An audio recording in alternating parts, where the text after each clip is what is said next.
Shri Anand Nike राची ढेरे. लज्जा गौरी ते आनंद Nike. Part 2 भाग 2. ही तुमच्या श्रद्धेची जात अन कर्मठांच्या श्रद्धेची जात यांचा लज्जागौरीच्या संदर्भात मुळीच संघर्ष घडला नाही का? काही कर्मठ संशोधकांनी अथवा परंपराशील दृष्टीचं दडपण असलेल्या अभ्यासकांनी दबत आपली विरोधी प्रतिक्रिया व्यक्त करण्याचा प्रयत्न केला होता. लज्जागौरीतील सत्य नाकारण्यासारखं तर नाही, पण भावनिकदृष्ट्या ते स्वीकारावत नाही अशी त्या बहुतेकांची मनस्थिती होती.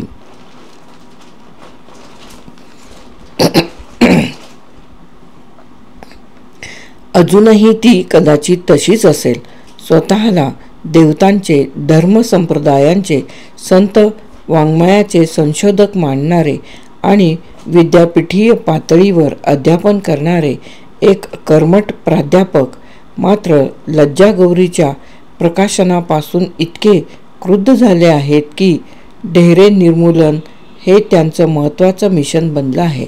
त्यांच्या दृष्टीनं लज्जागौरी हे पुस्तक म्हणजे अक्षरात रंगलेला नाईट क्लब असून त्यात जगदंबेची विटंबना भरलेली आहे. त्यांना मी प्रारंभी अनेक वार समजावून सांगण्याचा प्रयत्न केला की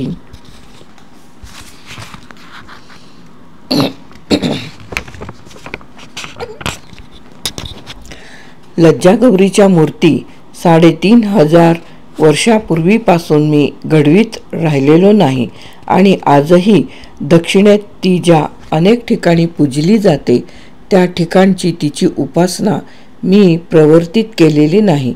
तुम्हाला नितांत प्रिय असणाऱ्या परंपरेत नांदत असलेल्या या देवीच्या उपासनेचा अर्थ मी कमालीच्या हळुवारपणानं उकलून दाखवला आहे. या देवीचं परंपरेतलं अस्तित्व हेच जर तुम्हाला जगदंबेचं विटंबनेला कारणीभूत ठरणारं वाटत असेल तर तुम्ही परंपरेवर चिडायलाच हवं, माझ्यावर नव्हे. पण त्यांची सरळ विचार करण्याची शक्तीच सरलेली असल्यामुळे ते अधिकाधिक प्रमाणात माझा द्वेष करीत राहिले. त्यांना शक्य झालं तेव्हा माझं व्यावहारिक अहित करण्यासाठीही ते अटीतटीनं पुढे सरसावले. ज्यांच्या ज्ञानप्रेरणाच विकृतीमुळे लुप्त झाल्या आहेत आणि ज्ञानेतर प्रेरणांनी जे तुमचा द्वेष करीत राहिले आहेत त्यांच्या असल्या टीकांची प्रतिक्रियांची दखल घेणं हा आपल्या शक्तीचा, बुद्धीचा, वेळेचा अपव्यय आहे असं मानण्याखेरीज दुसरा मार्ग अशांच्या बाबतीत उरत नाही.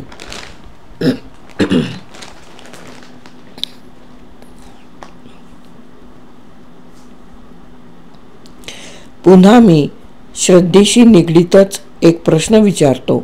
आज लज्जागौरीची उपासना तुम्हाला कितपत समर्थनीय वाटते? चंद्रगुत्ती सारख्या ठिकाणी यल्लम्मा रेणुका देवीची जी नग्न उपासना आजही प्रचलित आहे तिच्याविषयी तुमचं मत काय आहे?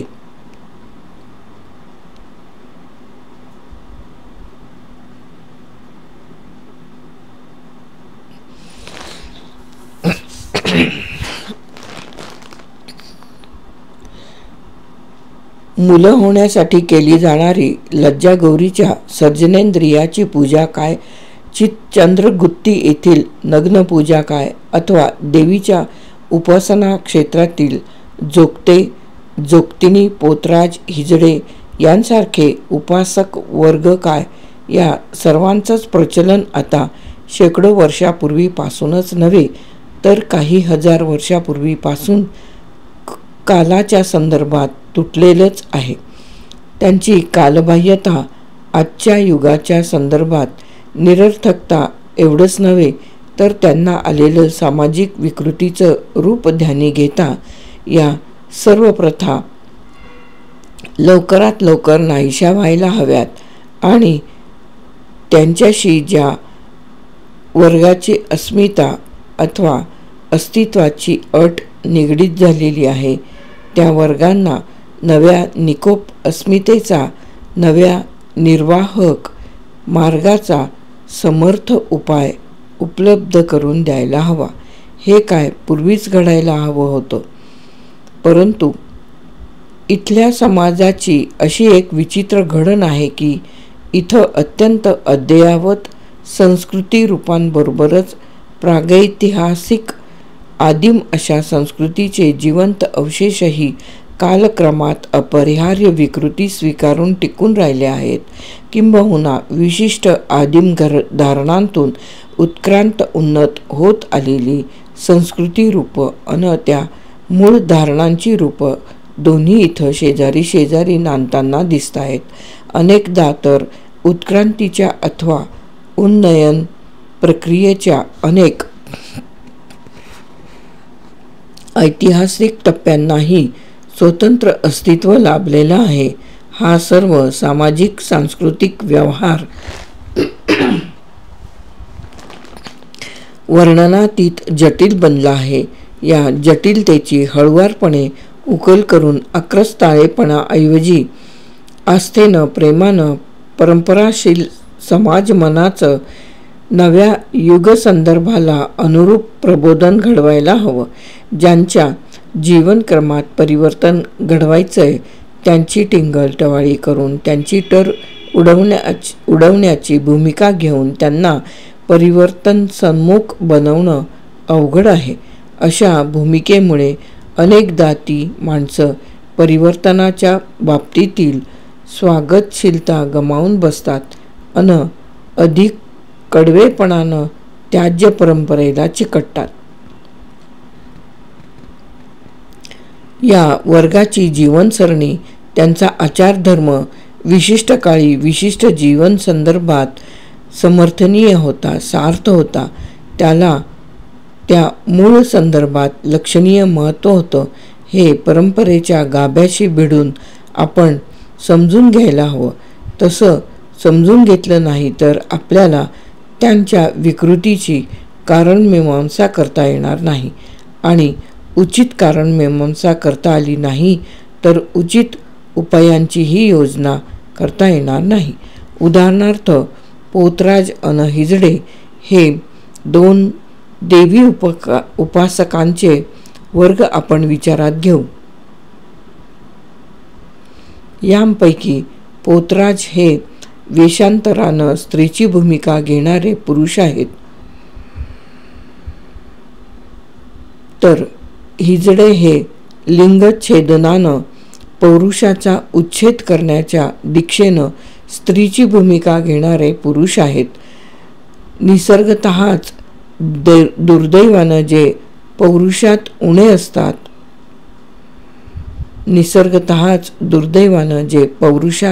उणे असतात तेही आपण पूर्ण पुरुष आहोत असं भासवण्याचा जर अटीतटीनं प्रयत्न करीत असल्याचं आपण पाहतो तर मग स्वतःचं पौरुष नाकारण्याची दीक्षा घेण्याची, स्त्रीत्वाचा आग्रहानं व्रतनिष्ठेनं स्वीकार करण्याची प्रेरणा मुळात कुठून आली, कशी उद्भवली असेल? हा प्रश्न नुसता विकृतीच्या शेरानं उडवता येण्यासारखा उथळ नाही. संस्कृतीच्या स्त्रीप्रधान अवस्थेत मातृदेवता रूप मानल्या गेलेल्या स्त्री उपासकांच्या पूर्ण स्वाधीन अशी ती उपासना केंद्र होती. त्यानंतर जेव्हा पुरुषांनी समाजव्यवस्थेत प्राधान्य प्राप्त केलं तेव्हा त्यांनी स्त्रीवर जसं प्रभुत्व प्रस्थापित केलं तसाच मातृदेवतांचा उपासना केंद्रांचाही ताबा घेतला. परंतु मातृदेवतांच्या प्रकारात पाऊल ठेवण्याचा जो पुरुषांच्या बाबतीत कडक निषेध होता त्या निषेधाचं भय ओसरलेलं नसताना पुरुष हा स्त्रीरूप घेऊनच त्या प्रकारात प्रविष्ट झाला. पोतराज आणि हिजडे हे त्या संक्रमणावस्थेचे अवशेष आहेत.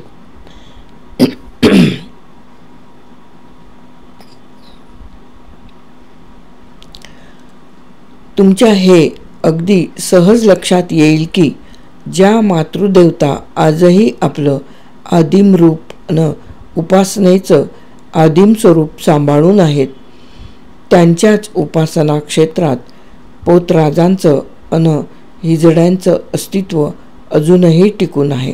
स्त्रीत्व स्वीकारूनच या उपासना क्षेत्रात प्रतिष्ठा प्राप्त करण्याचा त्यांचा धार्मिक गंड उखडायचा असेल तर त्यांना देवी उपासनेच्या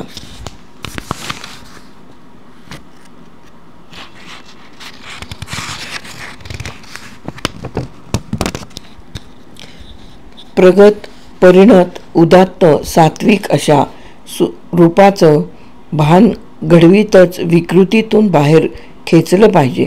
अन्यथा उचित संवादी पर्यायाच्या अभावी त्यांना उखडलेपण येण्याचा धोका आहे.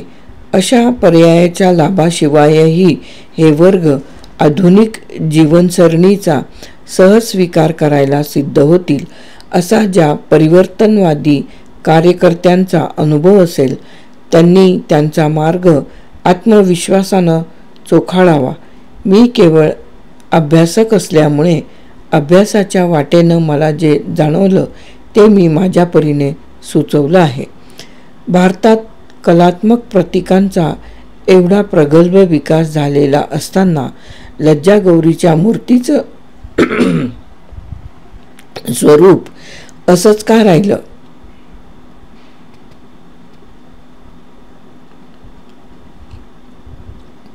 सुफलनाचं सूचन घडविणाऱ्या प्रतीकांत तिचं रूपांतर का झालं नाही? शिवलिंगाचा आकारही असाच थेट लिंगदर्शक म्हणावयाचा की प्रतिकात्मक? यापूर्वीचा तुमचा जो प्रश्न होता त्याला उत्तर देताना इथल्या सांस्कृतिक इतिहासाच्या जटिलतेविषयी मी तुम्हाला कल्पना करून दिलीच आहे. लज्जागौरीच्या मूर्तीचं, तिच्या उपासनेचं स्वरूप असंच कालसंदर्भ हरवून बसलेलं आहे. कृषीच्या प्रारंभ काळात माणसाला भूमी आणि स्त्री यांच्या सर्जन प्रक्रियेत जे समधर्मित्व जाणवलं त्यातून भूमीच्या सुफलनासाठी विशिष्ट विधिविधान रूढ झाली. लज्जागौरीच्या मूर्तीची बीज स्वीकारासाठी उत्सुक असलेल्या तिच्या देहावस्थेची निर्मिती त्या यात्वात्मक सुफलन विधीतून झालेली आहे.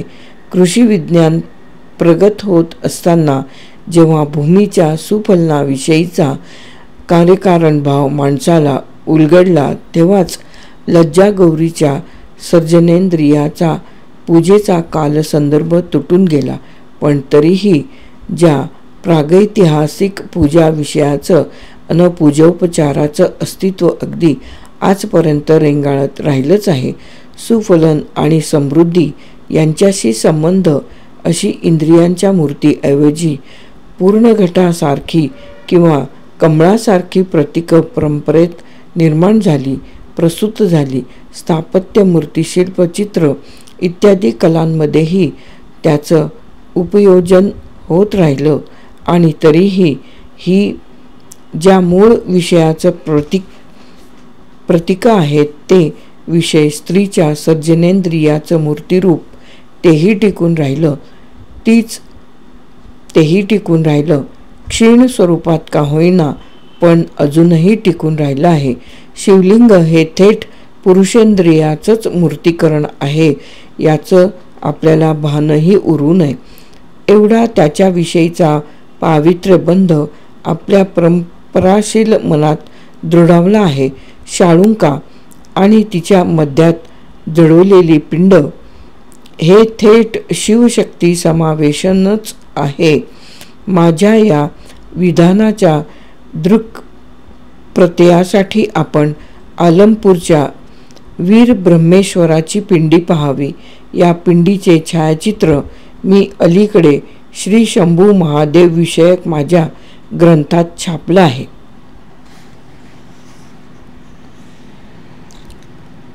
महाकूट किंवा आलमपूर यांसारख्या अनेक ठाण्यांत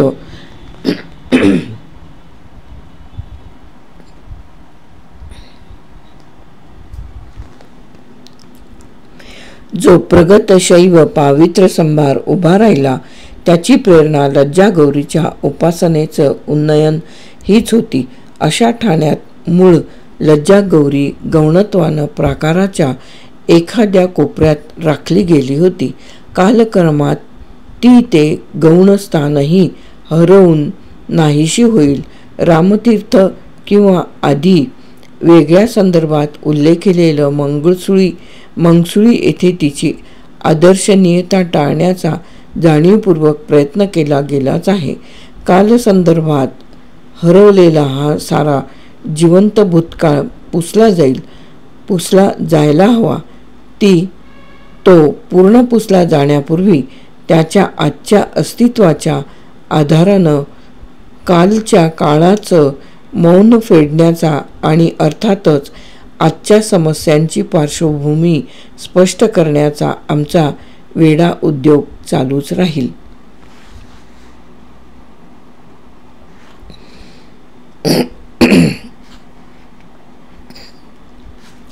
हा तुमचा वेडा उद्योग लज्जागौरी या विषयाच्या बाबतीतही अजून चालूच आहे असं तुमच्या अलीकडच्या केसरीतील लेखांवरून दिसतंय.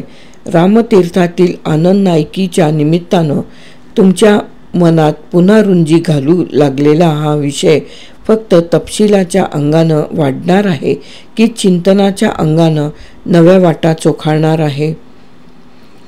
हा विषय माझ्या मनात अक्षरशः रात्रंदिवस रुंजी घालू लागलाय. निमित्त रामतीर्थातल्या आनंद नायकीच्या दर्शनाचं घडलंय, पण लज्जागौरीच्या प्रकाशनानंतरच्या गेल्या दशकभरात या विषयाच्या अभ्यासाची नवनवी साधनं माझ्या दृष्टीपथात येतच होती अन त्यावेळी या विषयाची अलक्षित अंगोपांग उजळत राहिलीच होती. परंतु लज्जागौरी हे दुर्मिळ झालेलं पुस्तक नुसतं परिवर्धित करून माझं समाधान होणार नव्हतं. प्रकाशकांनी ते पुस्तक 1988च्या फेब्रुवारीत यथामूल पुनर्मुद्रित केलं हे तुम्हाला माहीतच आहे. आता ज्या आनंद नायकीनं या विषयाच्या चिंतनाला नवी गती, नवी दिशा प्राप्त करून दिली आहे, माझ्या पूर्वाभ्यासाला, पूर्वचिंतनाला नवी सार्थकता प्राप्त करून दिली आहे, तिच्याविषयीच्या कृतज्ञतेपोटी मी आनंद नायकी या नावानंच लज्जागौरी विषयक नवचिंतन विस्तारानं मांडणार आहे. आता या लहानशा पुस्तकाच्या मर्यादेतच वाचकांना ते उपलब्ध होत आहे.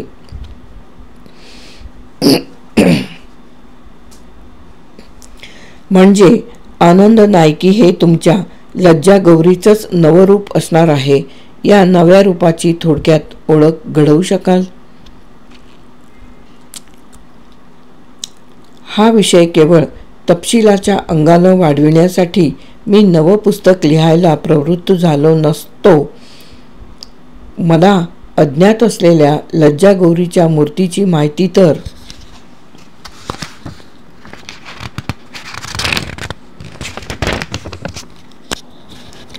मिळत राहिलीच आहे, पण तिची मला अज्ञात असलेली नवी उपासना केंद्रही उजेडात येत राहिली आहेत. लज्जागौरी प्रकाशित झाल्यानंतर श्री प. मा. मुळे यांच्या एका लेखामुळे नागपूरच्या शासकीय संग्रहालयातील 6 मूर्तींचा परिचय घडला.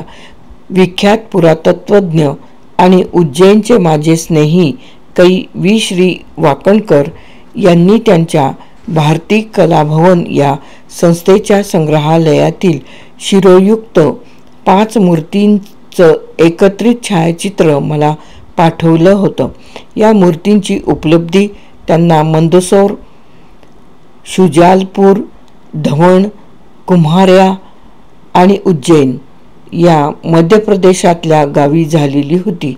त्यांच्या संग्रहालयात या मूर्ती गृहदेवता या वर्गात ठेवलेल्या असून त्यांनी या मूर्तींचं नामकरण महादेवी नग्न भट्टारिका महादेवी कंसात नग्न भट्टारिका असं केलेलं आहे. मराठवाड्यात कंधार येथे मनार नदीच्या काठी गाळात रुतलेल्या स्थितीत एक उत्तम लज्जागौरी शिल्प 1984च्या अखेरीस उपलब्ध झालं आहे, असं त्या शिल्पाच्या डॉक्टर प्रभाकर देव यांनी केसरीत 23 डिसेंबर 1984च्या अंकात प्रसिद्ध केलेला परिचय लेख वाचून समजलं होतं. तामिळनाडूच्या पुरातत्व विभागाचे संचालक डॉक्टर आर नागस्वामी यांनी तंजावूर जिल्ह्यातील दारासुरम या गावी आजही पूजा विषय असलेल्या लज्जागौरीचा परिचय घडवणारा विस्तृत लेख त्यांनीच संपादित केलेल्या साऊथ इंडियन स्टडीज या लेखसंग्रहात प्रकाशित केलेला आहे. दारासुरम येथील मंदिरात ती चक्राई या नावानं पूजली जात आहे. अलीकडे गोवा पुरातत्व विभागाचे संचालक डॉक्टर शिरोडकर यांना गोमंतकातील कुर्डी या गावी सद्य प्रसूता नग्न मातृदेवतेची पूर्णाकृती असलेलं मोठं शिल्प उपलब्ध झालेलं आहे. या सद्यप्रसूता नग्न मातृदेवीलाही त्यांनी लज्जागौरीच म्हटलं आहे.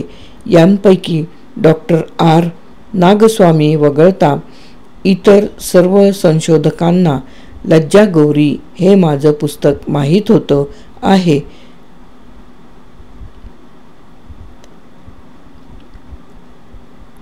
त्यांनी या संदर्भात तसा उल्लेख केलेला आहे. या नवपरिचित मूर्तीमुळे तुमच्या चिंतनाला गती मिळत राहिली होती का? नाही, मी फक्त मनात या मूर्तींची नोंद घेत राहिलो होतो. पण माझ्या अभ्यासाला तशी नवी दिशा, नवी गती या मूर्तींच्या परिचयामुळे मिळत नव्हती. फक्त दारासुरम येथे ती चक्राई या वेगळ्या गूढ नावानं नांदते आहे अन तंत्रधर्माशी तिचा संबंध आलेला आहे हे नागस्वामींच्या लेखात वाचल्यामुळे लज्जागौरी आणि तंत्रधर्म यांच्या संबंधाविषयीचा पूर्वे विचार नव्यानं चालवत राहिला होता. याचा अर्थ असा की या विषयाच्या बाबतीत रामतीर्थातील आनंद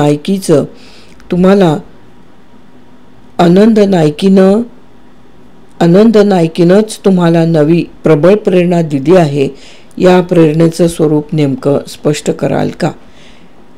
केसरीत नुकत्याच प्रसिद्ध झालेल्या माझ्या लेखांच्या प्रारंभीच म्हटल्याप्रमाणे खरं तर आता लज्जागौरीच्या उपासनेची प्राचीनता, तिच्या उपासनेशी निगडीत असलेली प्रतीकसृष्टी, तिच्या उपासनेचा दक्षिणव्यापी विस्तार, तिच्या उपासनेची उद्दिष्ट आणि आजवर टिकून राहिलेलं तिच्या उपासनेचं सातत्य यांविषयी संशोधकांना कुठलीही शंका राहिलेली नाही. तेव्हा एखादी लज्जागौरीची किंवा सुफलनाच्या उद्देशाशी निगडीत असलेल्या कोणत्याही मातृदेवतेची आणखी एखादी मूर्ती आढळण्याच्या नोंदीनं या विषयाच्या आकलनात विशेष भर पडेल असं नाही. अशी एखादी मूर्ती ज्या ठिकाणी आढळेल त्या ठिकाणच्या श्रद्धाव्यूहाशी, पवित्र संभाराशी तिचा संबंध जर स्पष्ट होऊ शकला आणि तो संबंध उलगडून पाहताना जर धर्मेतिहासाची काही कोडी सुटू शकली तरच त्या मूर्तीच्या उपलब्धतेला विशेष सार्थकता लाभेल असं मला वाटतं. रामतीर्थ हे मला नव्यानं परिचित होणारं ठाणं या दृष्टीनं महत्त्वाचं ठरलं आहे. आता मंगसुळी, कोकटनूर ही त्याच भागातील आणखी काही ठिकाणंही मला खुणावू लागली आहेत. माझ्या विठ्ठलविषयक ग्रंथात मी जिच्या रूपरहस्याची सूचक नोंद करून ठेवलेली आहे ती पंढरपूरची लखुबाई ही आणखी पुष्कळच आत्मकथन करण्याच्या मनस्थितीत आलेली आहे. माझ्या चक्रपाणी या ग्रंथात त्र्यंबकेश्वर जवळच्या नीलाचलावरील नीलांबिका ही रेणुकाच असल्याचं सप्रमाण विधान केलेलं होतं.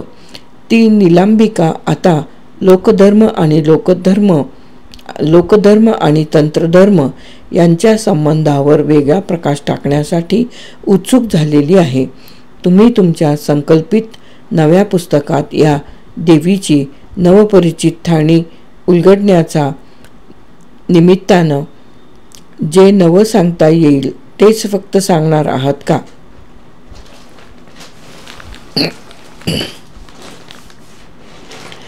नाही, तसं नाही. असं निमित्त फक्त रामतीर्थाचं आहे, तिथल्या आनंद नायकीचं आहे. हे तिचं नवपरिचित नामरूप माझ्या नव्या चिंतनाचं प्रगल्भ प्रतीक ठरणार असल्यामुळेच मी रामतीर्थ या ठाण्यावर अधिक भर देत आहे. या ठाण्यात लज्जागौरीच्या उपासनेतूनच नवा शैव पावित्र्य संभार उभा करण्यात आला आहे.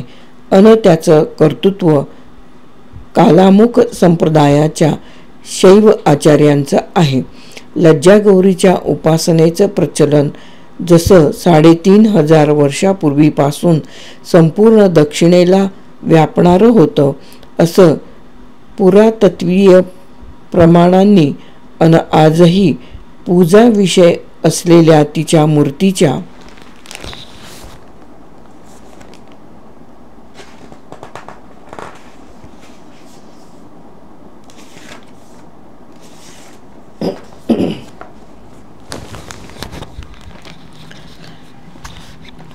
आधारानं सिद्ध होतं.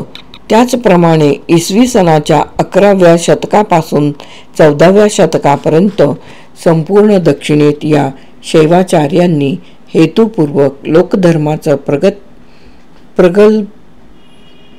प्रगल्भ शैव पावित्र्य संभारात परिवर्तन घडविल्याचंही शिलालेखीय पुराव्यांनी सिद्ध होत आहे. रामतीर्थातील अशा परिवर्तन प्रक्रियेचं स्वरूप दिसून आल्यावर कालामुख संप्रदायी शैवाचार्यांच्या या कर्तृत्वाचं मला व्यापक भान घडलं अन मी पूर्वी अस्फुट राहिलेल्या माझ्या काही चिंतन विषयांकडे नव्या जाणीवेनं वळलो. लज्जागौरीच्या संदर्भात लोकधर्म आणि तंत्रधर्म यांचा परस्पर संबंध आता आपण विस्तारानं सप्रमाण स्पष्ट करू शकू असं मला वाटत राहिलंय. विशेषतः मत्स्येंद्रनाथ प्रणीत योगिनी कौलमत अन दत्तात्रेय प्रणीत श्रीविद्या म्हणजे त्रिपुर सुंदरीची शाक्त तांत्रिक उपासना हे दोन्ही तांत्रिक संप्रदाय लज्जागौरीच्या भूदेवीच्या उपासनेतूनच निर्माण झाले आहेत. या तथ्याची विस्तृत मांडणी मी करणार आहे. हे सारं येथून पुढे घडेल असा विश्वास देता येत नाही. या संवादातून सूचित झालेल्या दिशांनी तरुण अभ्यासकांनी पुरस्सर व्हावं अशी माझी अपेक्षा आहे.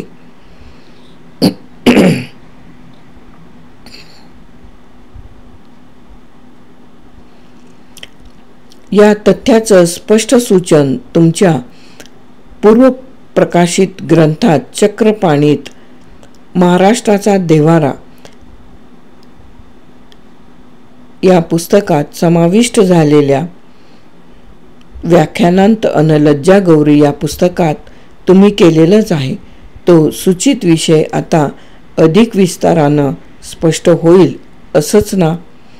एवढंच नाही, हे तथ्य अनेकांगांनी उजळीत असताना लोकधर्माचं तंत्रधर्मात घडलेलं परिवर्तन स्पष्ट करताना आपल्या धर्मेतिहासातील या उलथापालथीमागील, या स्थित्यंतरांमागील प्रवृत्तीचाही शोध घेण्याचा माझा प्रयत्न राहील. हा प्रवृत्तींचा शोध सामाजिकदृष्ट्याही नवा शोध घडवणारा ठरावा अशी माझी अपेक्षा आहे. लज्जागौरी या पुस्तकात अंबुवाची या रजोत्सवाची रूपं स्पष्ट करताना तुम्ही भूमी आणि स्त्री यांच्या समधर्मित्वाचं व्यापक भान घडवलं आहे. त्या संदर्भातच तुम्ही शंकराचार्यांच्या त्रिपुर सुंदरी स्तोत्रातील एक श्लोकही उद्धृत केलेला आहे. देवीच्या रजोरंजित वस्त्राचा उल्लेख असलेला श्लोक भूमी आणि स्त्री यांच्या समधर्मित्वाचा विषय तुमच्या दृष्टीनं तिथं संपला की त्याचाही अधिक शोध तुम्ही घेत आहात. तुम्ही विचारलं ते बरं झालं. त्यावेळी मी रजोत्सवांच्या प्रचलनातून जसं भूमी आणि स्त्री यांचं समधर्मित्व स्पष्ट केलं होतं, भूमीचं महामातृत्व आणि स्त्रीरूपत्व जसं जाणवून दिलं होतं, तसंच आता रजा संबंधीच्या धारणांतून स्त्री आणि नदी किंवा स्त्री आणि जलतत्व यांच्या समधर्मित्वाकडे लक्ष वेधणारं आहे. या विषयाचा विचार तुम्ही लज्जागौरीत कमलप्रतिकाविषयीचं विवेचन करताना मांडला आहेच. आता त्यात नवी भर कोणती पडणार आहे? रजा संबंधीच्या धारणांची अनेक धर्मशास्त्रीय ग्रंथात वर्षाकाळातील फुपाटणाऱ्या लालभडक पाण्याच्या प्रवाहांविषयी लिहिताना त्यांचं साम्य रजस्वला अवस्थेतील स्त्रीशी कल्पिलं आहे आणि अशा अवस्थेतील नदीत स्नान करू नये असा निषेधाचा आदेश नोंदवलेला आहे.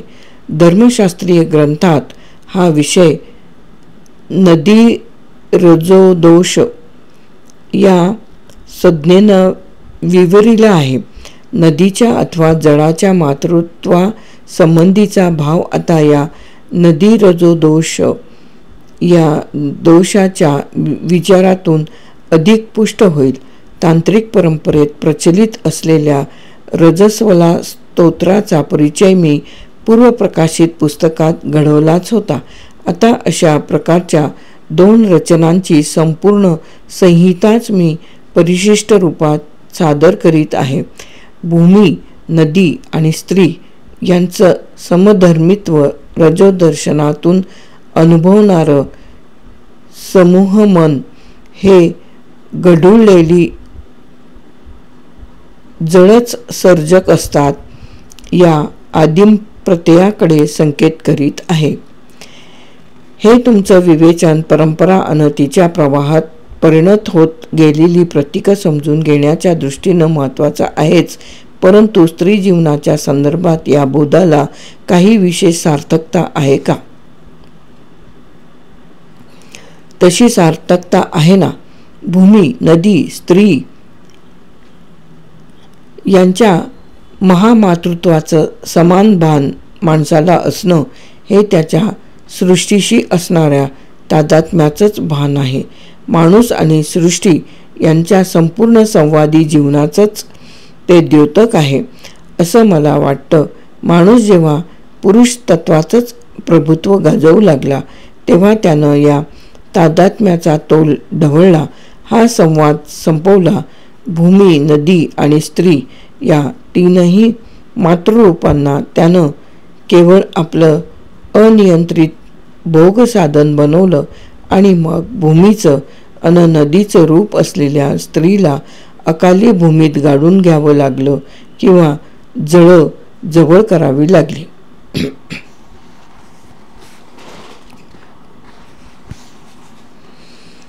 तुमच्या या विधानानं मला अचानक सीतेची आठवण झाली.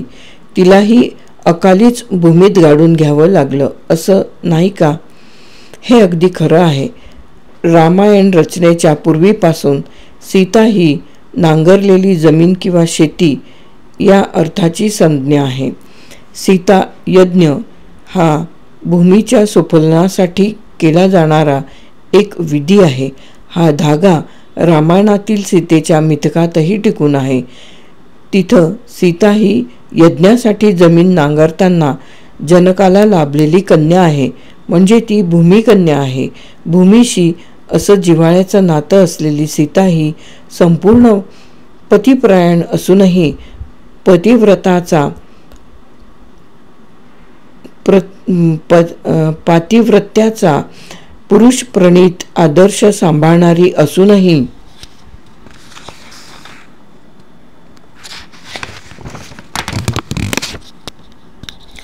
ती भारतीय स्त्री माणसात केवळ दुःखमूर्ती म्हणून आठवली जावी, ही वस्तुस्थिती फक्त सीतेच्याच नव्हे तर भारतीय स्त्रीच्या शोकांतिकेचा बोध घडविणारी आहे.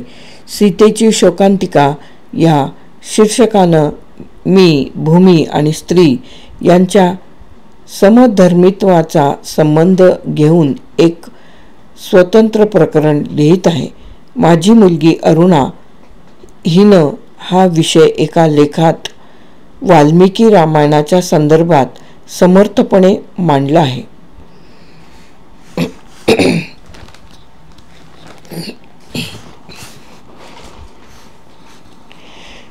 भूमी आणि सीता यांचं समधर्मित्व समजलं, पण शोकांतिकेच्या संदर्भात हे कसं वापरणार आहात? सीता म्हणजे नांगरलेली जमीन हे मी आताच स्पष्ट केलंय. नांगर लांगल हे पुरुष तत्वाचं प्रतीक असल्याचं मी लज्जागौरीत पूर्वी विस्तारानं स्पष्ट केलं आहे. मला आता नव्यानं असं जाणवतंय की नांगर हे शेतीचा ताबा पुरुषांकडे आल्याच्या स्थित्यंतराचं प्रतीक आहे. शेती हा मुळात स्त्रीचा शोध आहे. तो आपल्या घरकुलाच्या परिसरात खनन यष्टीचा डिगिंग स्टिकचा वापर करून बीजारोपण करीत असे आणि भूमीच्या सुफलन प्रक्रियेशी संवाद साधून आपल्या घराचं परस्परड फळाफुलांनी आणि धान्य कणसांनी भरून टाकीत असे. त्या आदिम शेतीच्या काळात सुफलनाला उपकारक ठरणारी खनन यष्टी केवळ भूमीच्याच नव्हे तर तिच्याही सर्जन प्रक्रियेच्या संदर्भात तिच्या मुठीत होती. शिकार करणारा आणि अन्न गोळा करणारा हंटर अँड फूड गॅदरर पुरुष हा तिच्या आश्रयानं घरकुलात विसावत होता. खनन यष्टीच्या शेतीकडून नांगराच्या शेतीकडे झालेली वाटचाल ही स्त्री प्रतिष्ठेकडून पुरुष प्रभुत्वाकडे झालेल्या वाटचालीचीच द्योतक आहे. ती कशी? नांगर हे भूमी उकरणारं, अधिक पीक काढण्याच्या आकांक्षेतून अधिकाधिक भूमी नांगरटीखाली आणणारं पुरुषानंच वापरण्याचं अवजार आहे.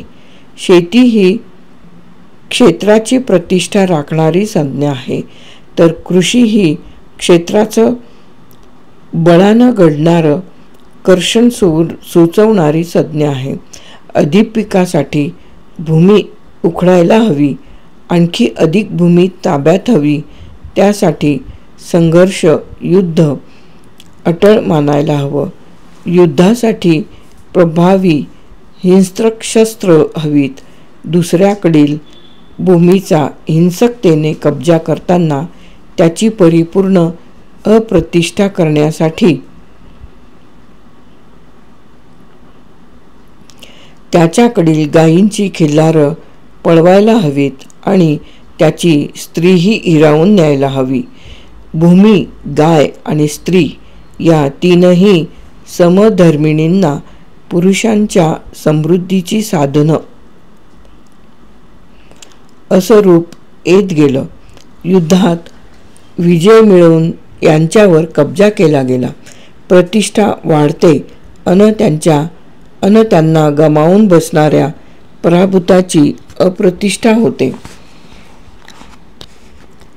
दोन्ही पातळ्यांवर या वैभवसूचक भोग वस्तूच सीतेला पळवून नेणारा रावण आणि त्यामुळे चिडून रावणाचा निपात करणारा अन त्यानंतर हे तुझ्यामुळे गे झाले, तुझ्यासाठी नाही केले असे सीतेला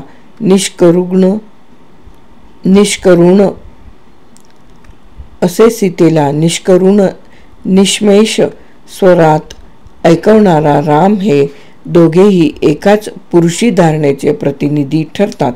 रामानं रावणाला मारलं ते सीता परत मिळवण्यासाठी नसून आपल्या पौरुषावरील कलंक धुवून काढण्यासाठी मारलं असं त्यानं स्वतःच घोषित केलेलं आहे. रामाच्या या भूमिकेची परिणिती अखेर सीतेच्या शोकांतिकेत होणं अटळ होतं. सीतेला भूमी वाचून दुसरा आधार उरला नाही या मिथकाचा गंभीर अन्वयार्थ आता तुमच्या ध्यानी येईल.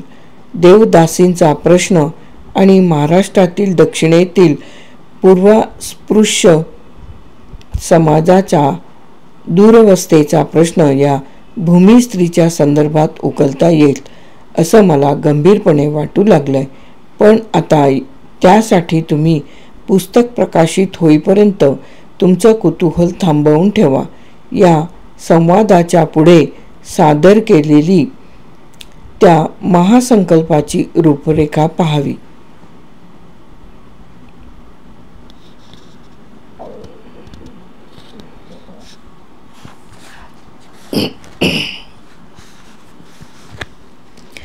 आता आणखी एकच प्रश्न विचारतो. भारतातील भूदेवीच्या उदय विकास ऱ्हासाची कहाणी सांगण्याचं निमित्त करून तुम्ही ही जी भारतीय स्त्रीच्या वेदनेची कहाणी सांगणार आहात त्या कहाणीचा शेवट कसा असेल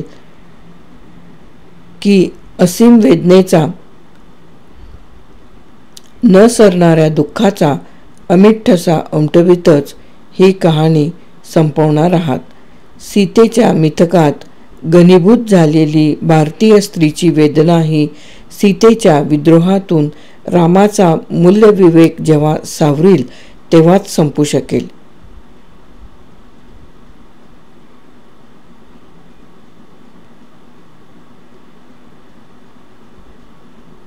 हौतात्म्य स्वीकारणारी सत्यक्रिया आचरून त्या रामायणकालीन सीतेनं तिच्या युगसापेक्ष शक्तीच्या कक्षेत बसणारा विद्रोहच केला आहे असं मला वाटतं. सीतेचा त्याग करणारा राम हा पुरुषी मूल्यांचं प्रतिनिधित्व करणारा आहे, परंतु सीता त्यागाच्या दुःखानं उभा जळणारा राम, आतून मोडलेला राम हा प्रेमधर्मावर आधारलेल्या स्त्री पुरुष संबंधाचं प्रतिनिधित्व करणारा आहे. कृतीच्या पातळीवर स्त्रीला आपल्या स्वामित्वाखालची वस्तू मानणारा निष्करुण राम आणि भावनेच्या पातळीवर सखी विरहाची वेदना अनुभवणारा प्रियाशरण राम असं हे रामजीवनातलं द्वंद्व आहे. म्हणूनच सीतेच्या वेदनेचा संदर्भ घेऊनच बोलायचं झालं तर केवळ रावण संपून सीता सुखी होणार नाही, तर सीता त्यागाचा निर्णय घेणारा रामही पराभूत झाला पाहिजे.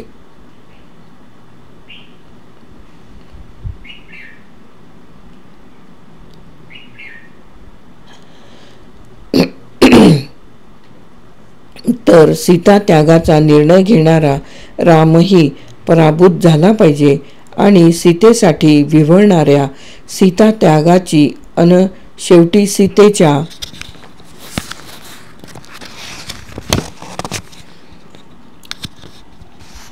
हौतात्म्याची शिक्षा सोसताना कोसळणाऱ्या रामाचा विजय झाला पाहिजे. हा सीतामय राम पुन्हा जागवता आला तरच भारतीय सीतांची वेदना संपेल.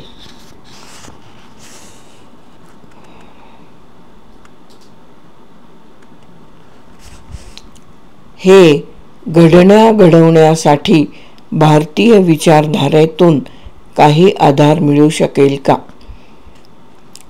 मी आत्ताच सांगितल्यानुसार स्त्री पुरुष संबंध हे केवळ कामधर्मावर आधारले गेले तर स्त्री ही काम्यवस्तू ठरते, भोगवस्तू ठरते आणि मग असीम वेदना हेच तिथं भागधेय ठरतं.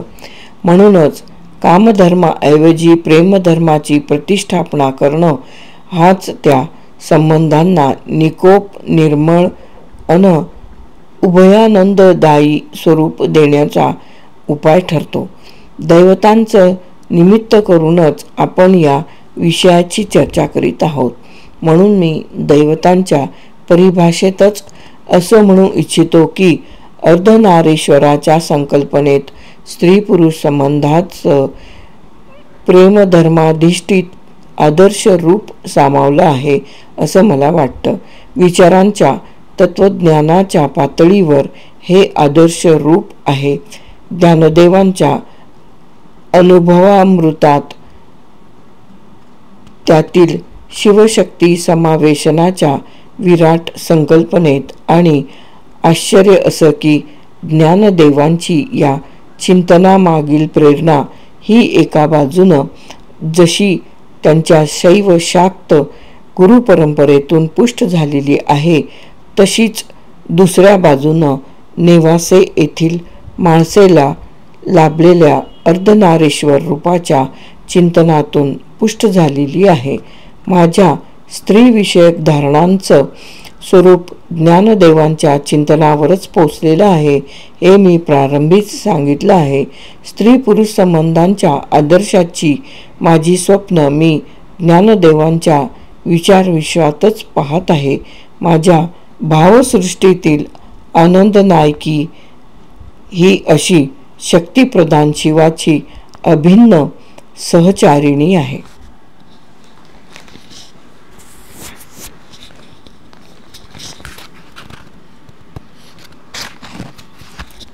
लज्जागौरी ते आनंद नायकी हे प्रकरण येथे समाप्त. लज्जागौरी ते आनंद नायकी, श्री आनंद नायकी, राची ढेरे.